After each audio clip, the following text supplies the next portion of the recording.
सबसे प्यारी है, माँ तू जग में न्यारी है।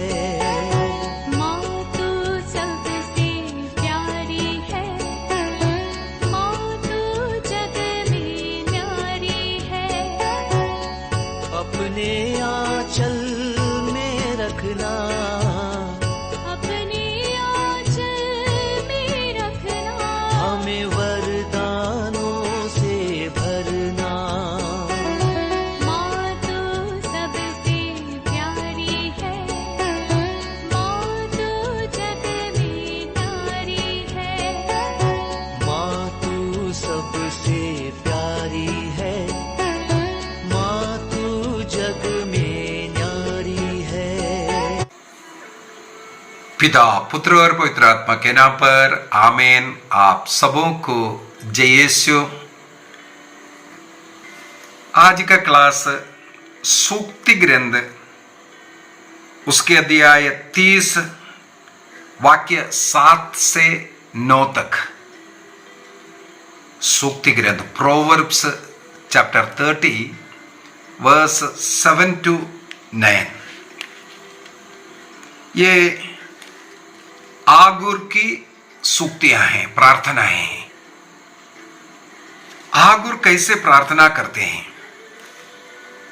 उनकी वो प्रार्थना और हमारे प्रार्थनाएं, दैनिक प्रार्थनाएं, हम दिन भर प्रार्थना करते हैं, कई बार दिन में प्रार्थना करते हैं। हमारी प्रार्थना और इस आगुर की प्रार्थना थोड़ा सा हम लोग कंपेयर करके देखना चाहिए। आगुर प्रार्थना करते हैं, वाक्य 7 से मैं थोड़ा सा पढ़ लेता हूं। मैं तुझसे 2 वरदान मांगता हूं, उन्हें मेरे जीवन काल में ही प्रदान कर। अब ईश्वर से आगुर 2 वरदान मांग रहा है और प्रभु से विनती कर रहे हैं, मेरे जीवन काल में ये वरदान मुझे प्रदान कर। अभी क्या वरदान है? वो 2 वरदान। सबसे पहला, मुझसे कपट और झूठ को दूर कर दे।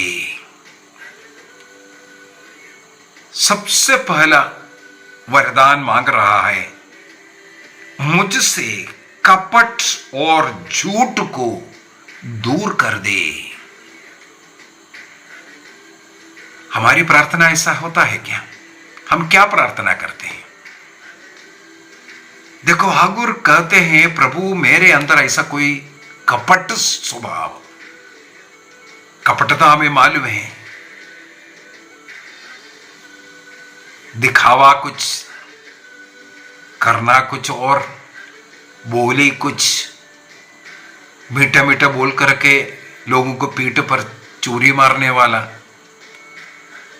और ऐसे ऐसे कपटी जो स्वभाव, और झूठ बोलने का, छोटी छोटी बातों पर भी झूठ बोलने वाले लोग मिलेगा।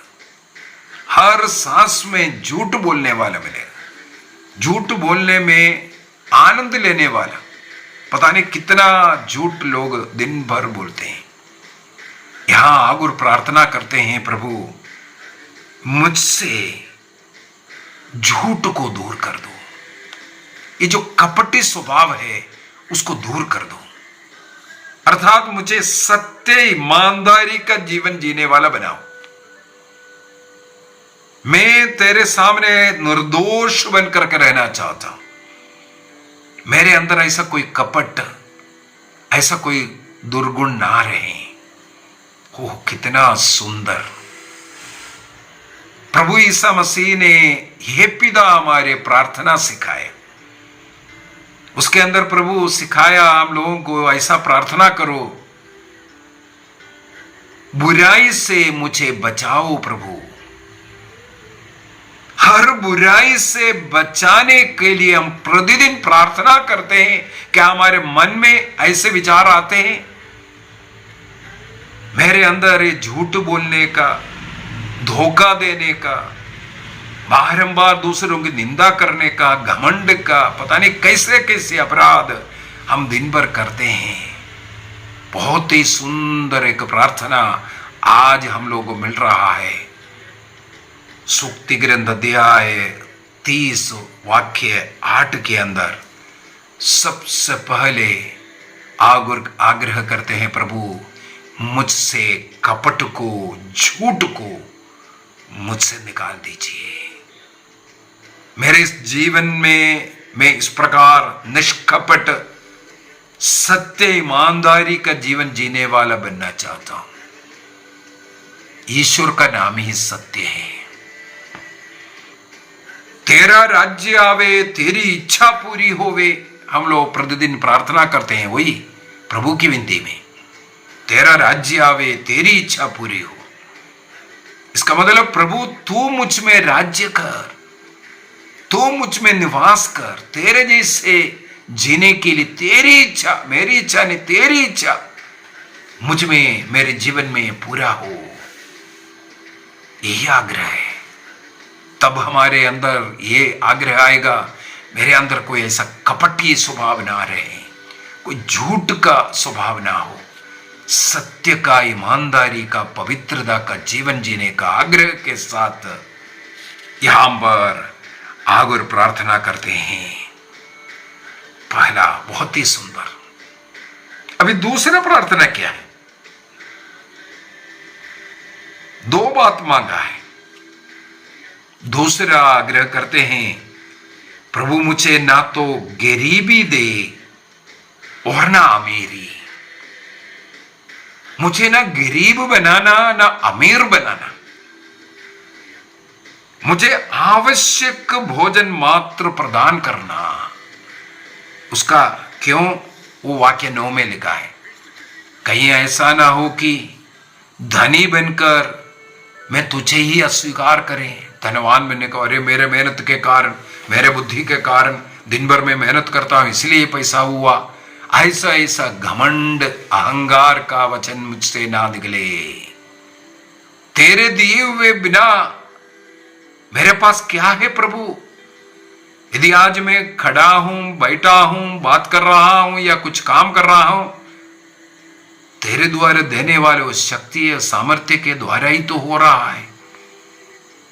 ये 1 सेकंड के लिए सांस को यदि तुम वापस लेगा तो मैं क्या है? केवल मिट्टी बन जाएगा। ये विचार, कहीं धनी बन करके, कहीं अमीर बन करके, पैसा वाला बन करके, बुद्धिमानी बन करके मैं कहीं तुझे त्याग दूं, तुझे याद ना कर दूं। जो कुछ श्रेय है वो तेरा ही होना चाहिए। जैसे अब्राहम, हम लोग उत्पत्ति ग्रंथ अध्याय 14 में देखते हैं, लड़ाई कर करके जब आए तो राजा लोगों ने उनको जो लूट का माल पूरा उनको अब्राहम को दे रहा था। तब अब्राहम ने क्या जवाब दिया? नहीं, मैं यहां का कुछ भी सामान नहीं लूंगा, मैं एक भी सामान राजा का नहीं लूंगा। क्यों नहीं लेगा? बाद में कहीं ऐसा ना हो, अरे राजा ने ये धन संपत्ति दे करके अब्राहम को धनी बनाया। ये मैं नहीं सुनना चाहते हैं। अब्राहम को धनी बनाएगा ईश्वर। जो कुछ अब्राहम के पास है वो ईश्वर का दान है। ईश्वर में पूर्ण रूप से समर्पित करने वाला अब्राहम बोलते हैं, राजा के द्वारा मुझे धनी नहीं बनना, मेरे ईश्वर मुझे धनी बनाएगा। ओहो, यहां पर वही तो कहते हैं, कहीं ऐसा ना हो कि मैं धनी बनकर तुझे अस्वीकार करते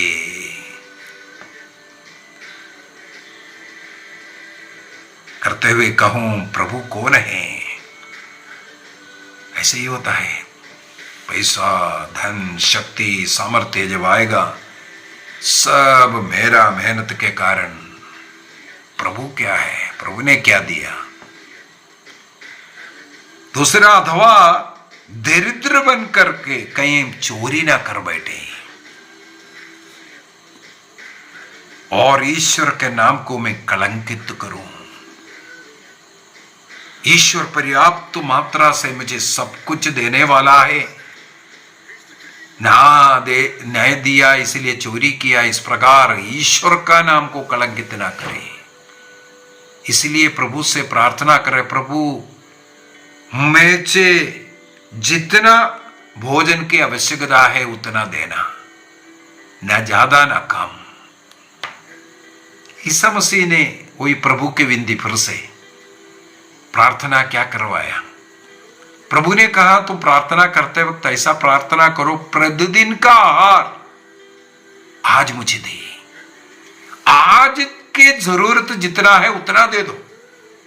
अभी इस्राएली लोगों को मरुभूमि में मन्ना बरसा करके दे रहा था, नियम था उस एक दिन के लिए तुमको जितना चाहिए उतना तुम बटोर कर रखना,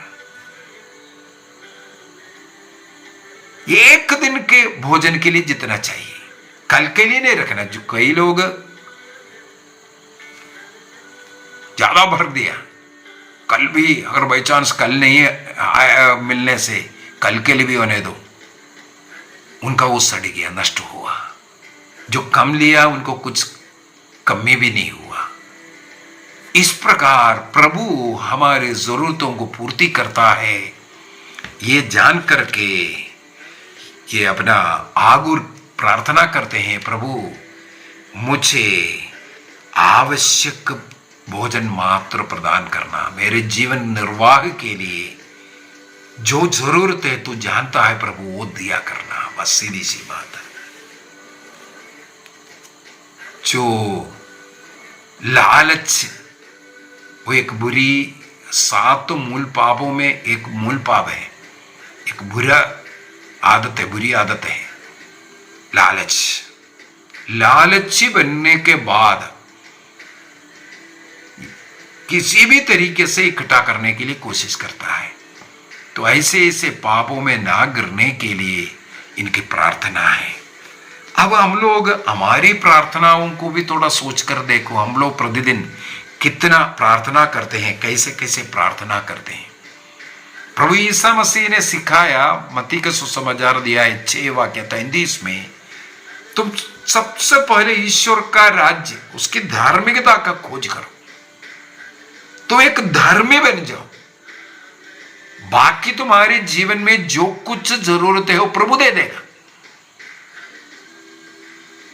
तुम खोजना धार्मिकता को, ईश्वर का राज्य तुम खोजते रहो, बाकी सब प्रभु देने वाला है। आगुर की प्रार्थना भी उसी प्रकार है। मेरे अंदर कोई छल कपट ना हो, मेरे अंदर कोई बुराई ना हो, निंदा ना हो, मैं कहीं घमंडी बन करके, धनी बन करके, अन्य लोगों से बढ़ करके सोच करके मैं कहीं पाप ना कर बैठूं। मेरे अंदर कमी के कारण प्रभु का उसके द्वारा मैं परित्याग ना करूं, और मैं उसको पूरा करने के लिए कहीं लालची बन करके मैं कहीं पाप ना करूं। इस प्रकार का तीव्र इच्छा, अभिलाषा किसके लिए? एक अच्छा धार्मिक जीवन जीने के लिए, उस स्वर्ग राज्य के लिए लालच, वो लालच हमारे अंदर होना चाहिए। मुझे स्वर्ग राज्य चाहिए, एक संत का जीवन जीना चाहिए। आज आगुर हमें यही सिखाते हैं। हमारा प्रतिदिन का प्रार्थना, मुझे ये चाहिए, वो चाहिए, फलाना चाहिए। हमारी प्रार्थना के कई घंटे ऐसे ही मांग मांग करके, जैसे भिखारी भीख मांगते हैं उसी प्रकार मांग मांग करके खत्म होता है। हमारी प्रार्थना प्रभु को धन्यवाद देने के लिए, स्तुति करने के लिए, जीवन में पाए हुए आशीष वरदानों को गिना गिना करके प्रभु इसके लिए धन्यवाद बोलने के लिए हमें समय निकालना है। बुराई से हमें बचाओ प्रभु बोलने के लिए, प्रतिदिन का आहार आज में दे दो बोलने के लिए हमें प्रार्थना सिखाना है।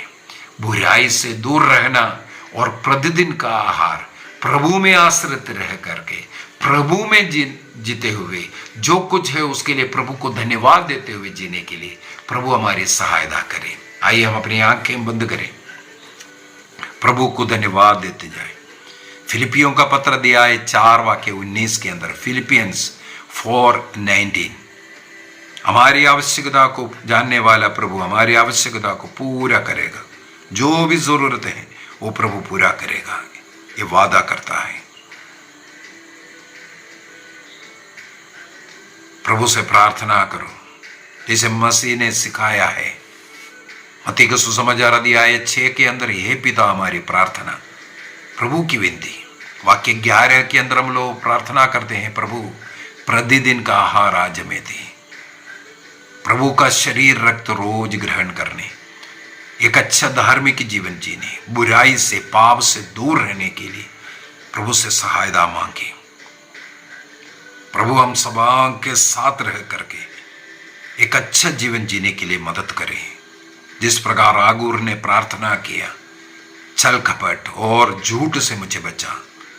निर्गमन ग्रंथ अध्याय 20 वाक्य 16 के अंदर 8वां नियम के अनुसार झूठ से दूर रहने के लिए नियम है, झूठ ना बोलने का नियम दिया है।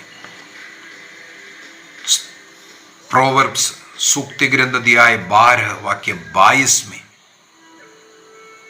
इस प्रकार का झूठ बोलने वाला मुंह प्रभु निंदा करता है।